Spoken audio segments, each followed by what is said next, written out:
welcome back to my podcast. Today I'm talking with John Perry. He's the Chief Marketing Officer here at ARC Realty. We're talking about the agent's favorite topic, marketing, advertising. He gives his take on personal branding for agents. So I hope you enjoy the conversation.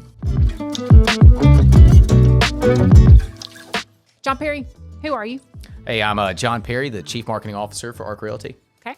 And how did you get to be the Chief Marketing Officer at ARC Realty? Well, I was actually at a advertising branding agency when ARC got formed. And so they had come and I worked on the account and we were the ones that actually did the initial branding for it. And I got to know the owners through that and went off, had another job and had some fun through there. And then Bo Beavis and I just kind of stayed in contact. And one day we were talking about something. He said, you know what? You want to come start a department? Sounded fun. So here we are 8 years later. So I think a lot of agents get into real estate and think they need to be professional marketers from day one. And they don't have, the background, or they copycat a lot of things that they see on the market to be marketers. And that's not necessarily true, is it? It's not necessarily true. They have to always be a professional marketer. They need to market themselves appropriately. Yeah. And that's one of the things we try to provide is that they don't have to be a professional marketer, to where we can provide the tools and the services and the programs, the processes to automate a lot of that. And even if it's a manual process, feels automated to them where they can kind of go off. We want them selling. Yeah. We want them out talking to people. The best thing they can do is be networking, and then we can help them kind of do the market side. So what is the philosophy of ARC's marketing department in helping the agents market themselves? Well, one thing that we've been pushing lately is this idea of digital aptitude and analog mindset, where the goals are always going to be very human. They need to talk to people. You need to have relationships. You need to build those relationships. But you need to understand how the tools work, what buttons you need to push. But I always go back to the phone calls are always going to be important, and the things that you're actually getting a face-to-face or at least voice-to-voice human communication in there. And then staying top of mind is really what we try to help them do. And whether that be through advertising, through email marketing, through any of those types of ways. Yeah, I love some of the stuff that y'all have set up that works just kind of behind the scenes for the agents, so that they're not spending, if they only have 3 to 4 hours to prospect for business that week to make phone calls, they're not spending 3 to 4 hours designing a email newsletter or their postcard campaign. They can actually spend that time face-to-face or, showing houses, working with buyers. I love some of that behind the scenes that y'all have made it really, really easy for the agent to execute on. Well, that's what, it just kills me when an agent comes and says, well, I spent 30 minutes trying to do this. Do you mind? I'm like, just come to us in the first place. Like, that's what we do. And we want you out there talking to people and kind of doing what you do. So ARC stands for a relationship company. How does marketing tie into the relationship part? I mean, that's really what we are trying to do. We are trying to give them the tools to build and strengthen those relationships they have with people. But what does that look like? What does that mean? It's putting value out in front of them. Okay. And so they understand that being a realtor, kind of what they can offer, what they can provide, the different pieces of that. So different ways that they can show data, different ways that they can explain what they do, different ways that they can just stay top of mind is a great way to do that. You've got a good relationship, but let's say you only talk to them on the phone once, twice a year. What can we do to help you stay in front of them the other months through the year? So that now, if something comes up and they're talking to Aunt Sally and Aunt Sally's talking about selling her house, like, you're the agent that comes to mind. Yeah, I love some of the data pieces that are available through the platforms that we use, because I do feel like an agent is more than just recipe and football schedules, right? Like, they should be providing data, and we have resources for them to do that. You showed one yesterday that I know I got some emails with tests on that had the value. They're like, hey, check this out. And so it showed the value, and it just pulled a lot of comparable information in there. We got a couple of different tools that do that. One that you can manually set up, and so they'll put their clients on it. And the way I always try to get them to explain this is, every client drives through their neighborhood, they see a for sale sign, they want to go home, they want to Google it, they want to see what the pictures are, see how much it's going for, get kind of the details on the house. Well, now you can tell them, let me consolidate that information for you once a month and provide that to you. And then it gives them an idea of what's going on in their neighborhood, really kind of that nosy neighbor idea. And then we've got other tools that they can kind of put out to the world. And it's more of a pull than a push. So if somebody sees it and it says, you want to find out how much your home is worth, they can drop their address in there, and it gives them a chance to kind of communicate from there. Yeah. Our multiple listing service that we use that most of our markets are in don't provide some just good high level market data, but our website is able to provide that with the market reports. They can just see some high level, this is what your average sales price looked like. This is how many sold this year versus last year, just the comparison. But it even goes a step further and it'll show them a 24-month history of what's happened at different segments too, which is so valuable. So even if they don't set it up for it to go out to a client, they can set it up so that they have that information, like you said, pushed to them monthly that gives them the information they need to be the local expert. Right. And that's what a lot of people think about. A lot of agents are out there and they put everybody on listing alerts.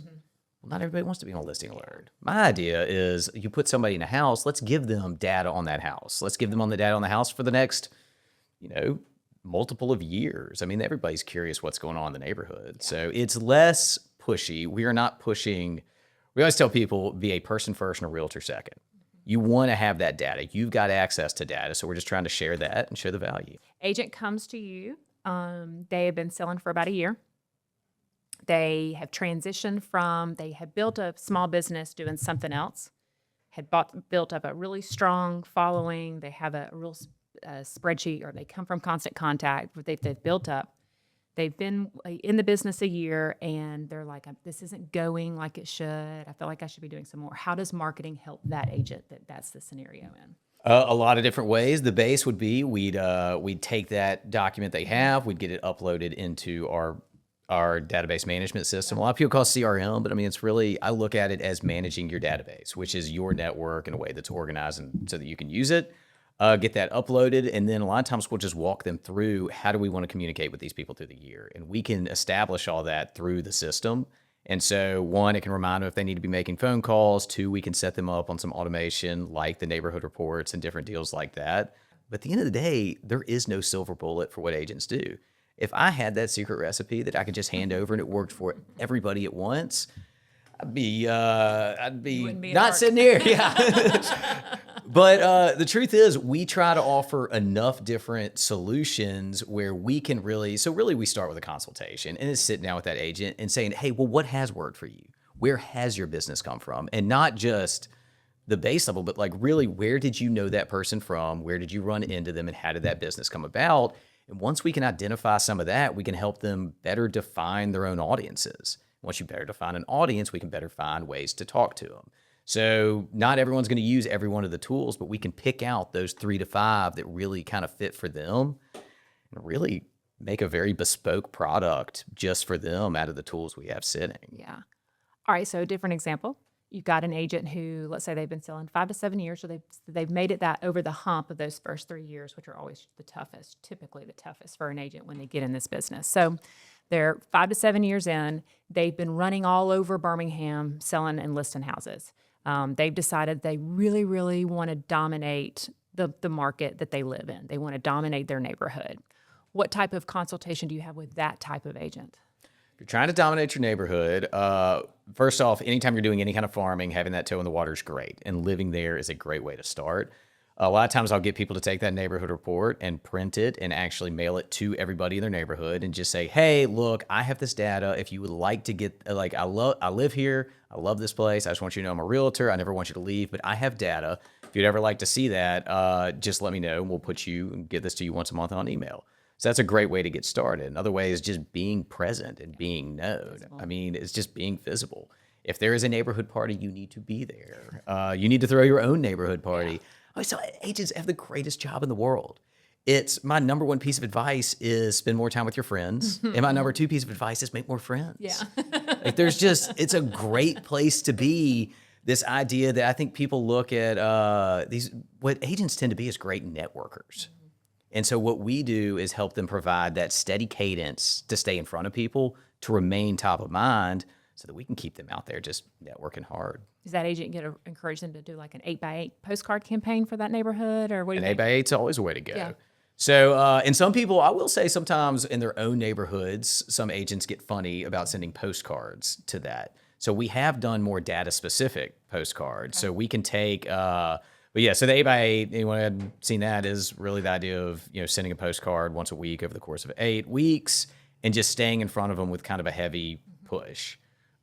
We do offer a number of different postcards that we have readily available, but a lot of times, again, we're sitting with that agent and saying, what do you want to talk about in your campaign? Yeah. And financially, what's a cadence that really makes sense to you? Like, do you want to do once a month for 6 months? Do you want to do twice a month for 12 months? And so, all those have costs to it. We'll help them define what makes the most sense in their world and then get into the topics. Do you want to focus on data? Do you want to focus on year over year trends? Do you want to offer recipes? And just what do you do to stay in front that really fits their personality and their style?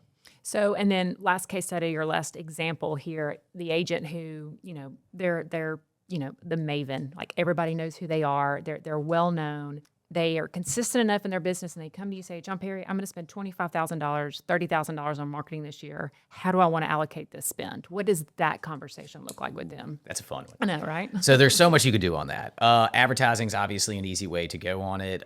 We have so many. Birmingham's been pretty blessed to have all these local pubs. I mean, what you get from like the Starn side, and then like a Mountain Brook magazine or a Stroll or something like that gets pretty micro-targeted into a neighborhood. That's a great place to start to kind of get something out. Another one, if you've got kids in sports doing stuff at the ball field, do you want to do an event? If you want to be more sphere-based, maybe invite past clients. We have an agent who really a large part of her marketing campaign is doing these events, and she does them twice a year, and she puts some money behind it, and they make her beloved in that group. Yeah. It's a great way to put some stuff out. Yeah, doing kind of advertising at the ball field or different sponsorships and ways like that get you involved in different communities and kind of get a foot in the door there. And I think, getting some of the custom swag sometime is great. Oh, yeah. I keep telling people I love the idea. If you've got kids in sports, go get the water bottles, fill them up get them branded to you, fill them up with ice and water, bring them out to the ball field, and you tell the parents, no, y'all just take that home. Yeah. Now they have to look at your name and your phone number, and the kids don't care what it is, and they're excited to have it. And Yeah. so all that stuff, there's 1,000 great ways to spend money. But again, it's hard to say there's no silver bullet on it. But there's a lot of different ways to approach. There's more stuff people could do. We haven't seen a lot, but if you were trying to put money behind it, but doing programmatic stuff, getting on your Hulus and your YouTube TVs. But, if you're happy to make a video, I talked to an agent the other day that I told her that was possible, and she sent me an email afterwards and said, I want to try it. So hopefully you'll be seeing one soon. Yes. So, the buzz right now in marketing is building your own personal brand. And there's a lot of coaches in real estate that are encouraging agents on how to build their personal brand and completely leave out and omit the brokerage.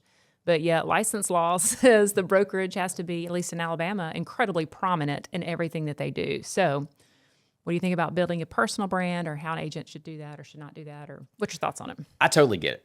I 100% get the idea behind it. There is something so personal. I mean, these people are independent contractors. They are running their own business, and they feel like having this brand is going to separate them and push them out. And my take on that in real estate is that your name is your brand. If I am to get a referral to somebody, I'm not going to say, oh, yeah, the one with the key in the house. And no, I'm going to say you should talk to Anna Marie Ellison. And that name needs to be the most prominent part. And I think people get caught up on the idea of a mark. Now, I don't think there's anything wrong with them. I'm not necessarily pushing away from it, and we will support them. But I will also say that it spreads out your equity in a way that gets pretty thin. Now, we spend a lot of money at ARC building that brand. We do sponsorships. We engage with the community. We push it out there. And we have made the logo and the brand really mean something. Now, the more that gets smaller, the less you can use it to your advantage. So it kind of becomes a complicated piece on it. But really, in my mind, you can use the ARC branding, you could push it out, and I would put my name forefront more so than any kind of mark. I like where you're going with that because, we were talking about football a little bit earlier. There are certain universities in our state that their mark, their brand is so incredibly strong that anybody that joins their team, any other teams, it just elevates the way they're looked at, the way they're perceived in the community. A lot of it burns on the inside for me to even admit that. But I recognize that it's true. And I think that's the case for ARC too. I know I've told you this before. You have done an absolutely beautiful job staying consistent and strong in the ARC branding and your standards. It can get really easy in real estate because an agent does want to make it their own, and then it starts deviating and getting further and further from what the original looked like. And it waters it down for everybody when they do that. We have an agent here at this office that he shares a story about an NFL player moving in town. And he saw a bunch of ARC signs in a neighborhood that he doesn't even live in.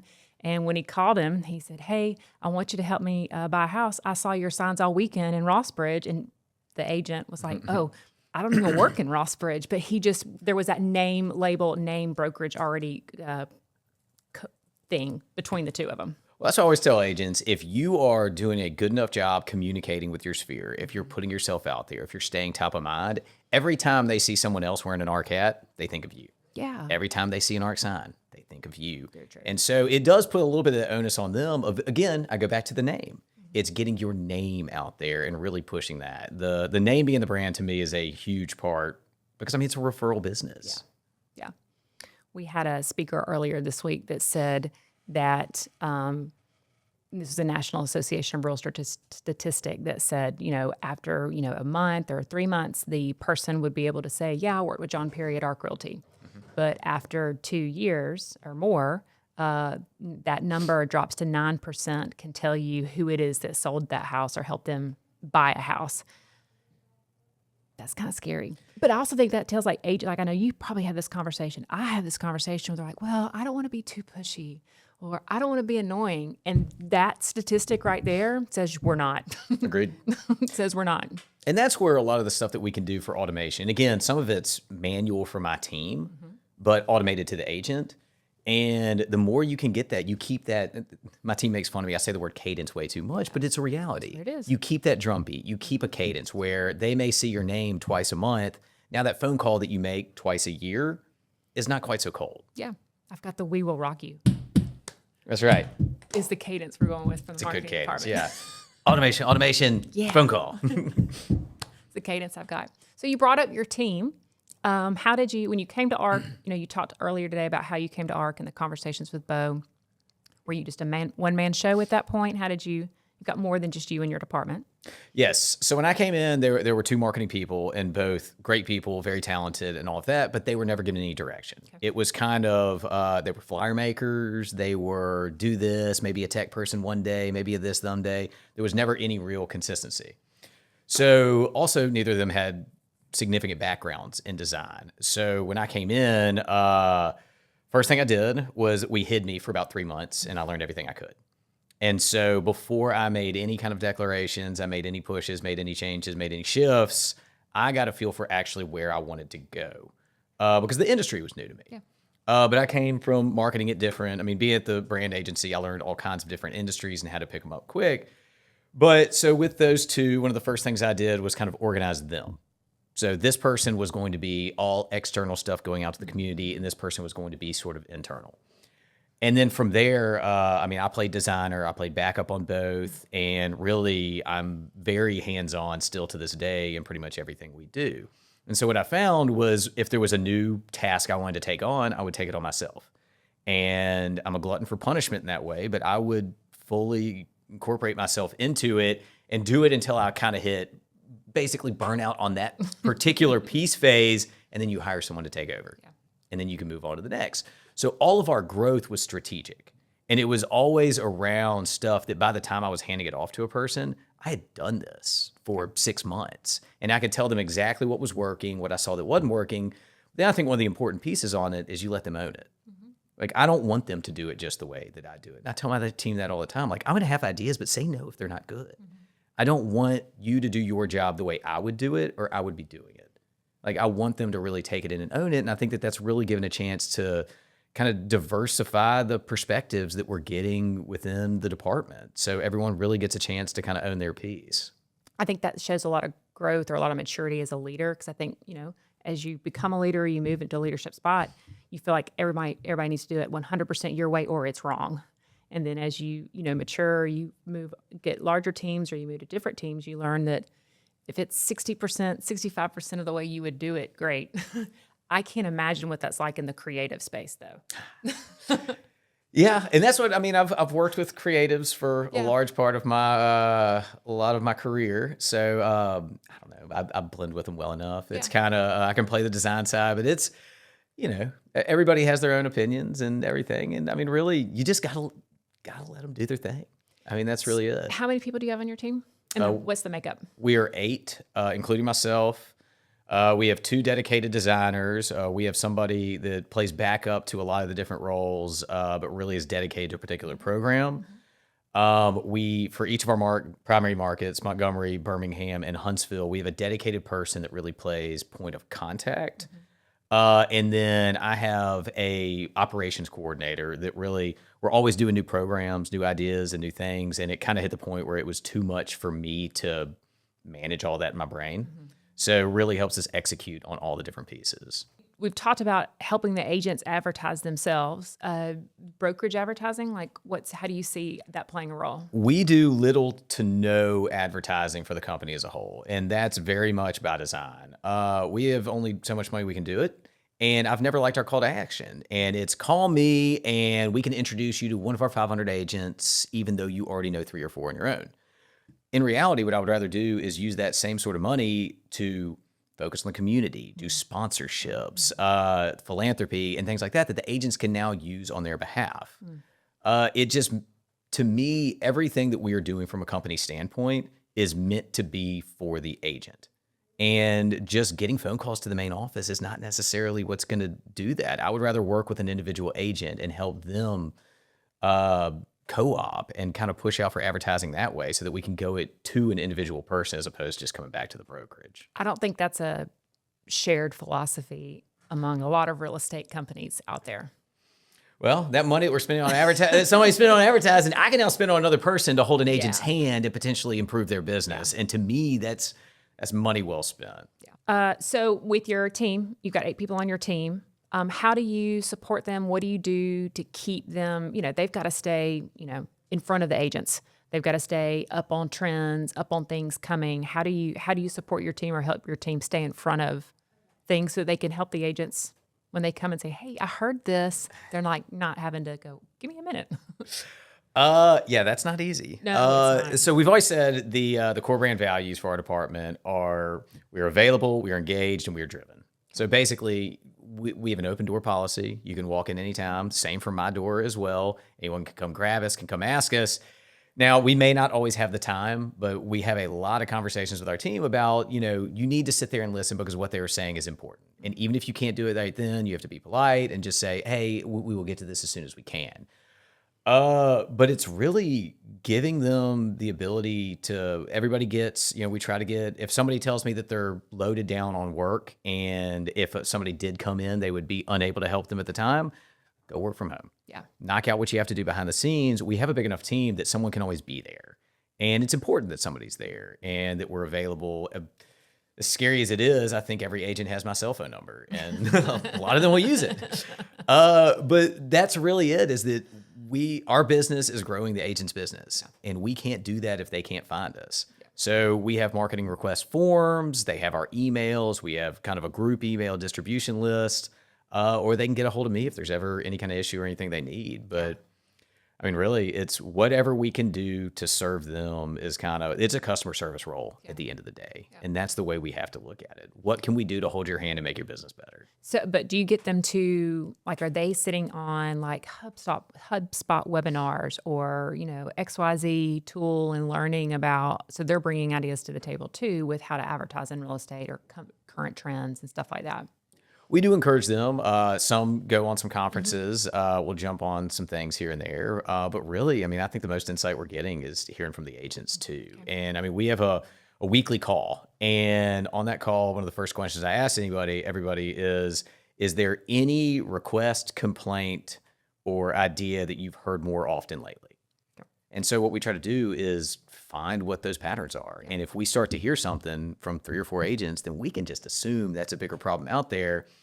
And where we've been able to be successful is creating economy of scale solutions. Yeah. So if we know this is something affecting a lot of people, let's take a stab at it. And that's maybe where we start to introduce technology, or we start to introduce a new program, or some kind of shift our process, something to kind of streamline what they're doing. But yeah, we're on with a couple of groups. I'm on a couple of national groups, and we'll talk to different people across the country and kind of hear what they're doing. But I mean, I'm pretty proud to say that we are being stolen from more than we're stealing from them.